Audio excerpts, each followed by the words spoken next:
Back to our other big story tonight. The clock is ticking on a federal government shutdown. But President Trump was in Pittsburgh today to take a bow for his tax cuts. He says Democrats hope a shutdown will divert attention to the benefits of lower taxes. Back here in Washington, clock is ticking for Congress to pass a new spending bill come midnight Friday if nothing happens. Federal government will close for business on many levels. Democrats refuse to consider a stopgap spending bill. They insist on a bill that includes protections for more than 700,000 undocumented immigrants who came to America as children. President says he could agree to that, but only if Democrats approve funding for a border wall with Mexico. Now, the last time the government shut down was in 2013. The shutdown lasted about 16 days. That shutdown caused a ruckus on Capitol Hill when then Mayor Vincent Gray interrupted a press conference on the steps of the U.S. Capitol to demand that Senate Majority Leader, Democrat Harry Reid, move to allow D.C. to use its own local tax dollars to keep the city government open for business. Sir, yeah, we are not a department of the government. We have our own money. We're simply trying to be able to spend our own money, I'm sir. on your side. Don't screw it up. Okay, I'm on your side. Come this way. What does that mean, don't screw it up? Senator Reid, what do you mean, don't screw it up? The mayor is asking for the city's budget. Mr. Mayor, what do you mean? Mr. Mayor, how'd you take that? How did you take that? I have no idea. Well, we won't see a repeat of a scene like that because D.C. congressional delegate Eleanor Holmes Norton was able to eventually get the Congress to approve legislation that allows the city to remain open using its own local funds if there is a federal government shutdown. You're taking a live look right now at the Senate floor. Now, if the government shuts down, who is to blame? Democrats, Republicans, or the president? You can go to WUSA9.com/vote or the WUSA9 app. We want to know what you think. Who do you blame? Democrats, Republicans, or the president? We've got a very smart panel here with us tonight to talk both sides on this issue. Amelia Keegan, she's Legislative Director of Domestic Policy for the Friends Committee on National Legislation. China Dickerson, she's with the D.C. Young Democrats. Romina Bacha is a financial and economic expert at the Heritage Foundation, and Siraj Hashmi is a reporter. I haven't seen you in a long time, man, with the Washington Examiner. Let me just start with you and go this way. Is there going to be a shutdown? I actually said there was not going to be a shutdown. I probably put the stakes at 60-40 for there not being a shutdown. Okay. You still want to stick to that 60-40? Yeah, I want to stick to that. What do you think? I don't think there's going to be a shutdown because it's going to be really difficult for Democrats to explain why we're having a shutdown now when the spending bill only goes until mid-February and the DACA program doesn't expire until March. So there's still a chance for lawmakers to work together without a shutdown. Okay. I think there might be a shutdown if we're not going to prioritize immigrants and people of color, folks who have been bringing a lot to this country. There should be a shutdown. So it would be the fault of the Republicans, though, not the Democrats. Yeah, we got some people who disagree with that. What do you think? Well, I think it's sort of heading in that direction, but 29 hours is a lot of time. A lot can happen. What might happen to avoid a shutdown? That's what I don't know. Who budgets? Who gives? Who moves a little bit here?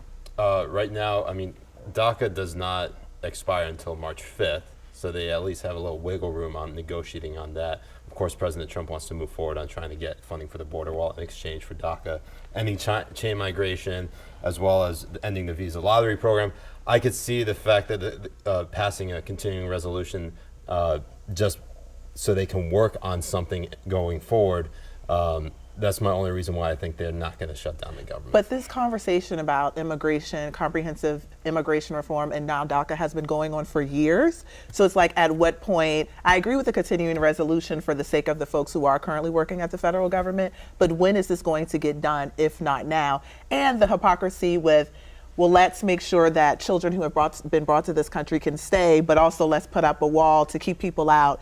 That's also very difficult for me. Just pushing back on that, though, because the DHS Secretary Kirstjen Nielsen said that DACA recipients won't be prioritized under ICE for deportation. So if DACA is not reauthorized, DACA recipients won't actually get deported right away. But also, Democrats, I think, will want the Children's Health Insurance Program, CHIP, extended, and that's a big giveaway by Republicans to Democrats, which I think should bring them to the table for a deal. Even if there's a government shutdown, though, I don't think that it's going to have any big consequences either for the economy, locally, or even nationwide. Plus, once we're in a government shutdown, then what do Democrats do?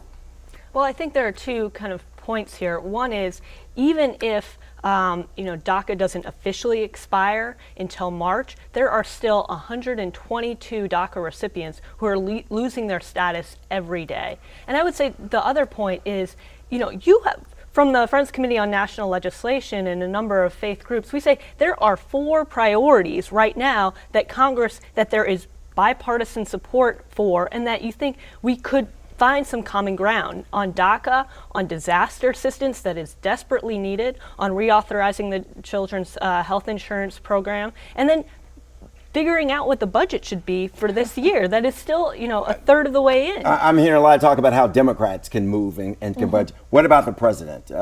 Is there any movement on the president's part, or is the line in the sand here? He wants the money for some kind of wall. Yeah, well, with his base, I mean, he's going to want the money for the funding for the border wall, and right now he's not going to get $18 billion. What we've seen in the Senate summary, at least for the immigration bill, is $1.5 billion at the most. So he's not going to be happy about that. But with respect to the government shutdown, nobody wins. I mean, this is just eroding trust in Washington outside the Beltway. Well, and the big losers is always federal government and the people who are dependent upon the government for these checks, these services, okay? We've got to wrap. You want a closing thought here? Quickly. Well, I think, speaking of drawing the line in the sand, like the Republicans, they have the votes that they need on DACA, but I think because the president, as always, is trying to appeal to his base, like they can't get anything done. They would rather worry about outlawing a woman's right to choose, not protecting children's health care, sending immigrants back to wherever they came from, the comments that he made last week. They would rather do that and appeal to this very fringe base than help the American people. Okay. I was just going to say that Democrats want to use immigration as an issue to drive out Hispanic voters rather than actually use it as an accomplishment. It's more valuable to them to use it come November for the midterm elections. It's great. We got to put this group together again. Okay, really sharp. Okay.